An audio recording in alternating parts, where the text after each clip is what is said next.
اعوذ باللہ من الشیطان الرجیم میں اللہ کے پناہ مانگتا ہوں شیطان مردود سے۔ وَوَهَبْنَا لَهُ إِسْحَاقَ وَيَعْقُوبَ وَجَعَلْنَا فِي ذُرِّيَّتِهِ النُّبُوَّةَ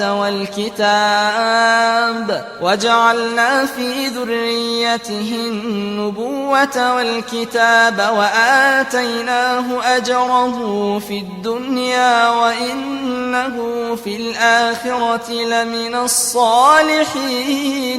اسی استقامت کے صلے میں ابراہیم کو ہم نے اسحاق اور یعقوب عطا فرمائے اور اس کی اولاد میں نبوت جاری کی اور انہیں کتاب کا حامل بنایا، اور اس کا اجر اسے دنیا میں دیا، اور آخرت میں بھی وہ یقیناً ہمارے نیک بندوں میں سے ہوگا۔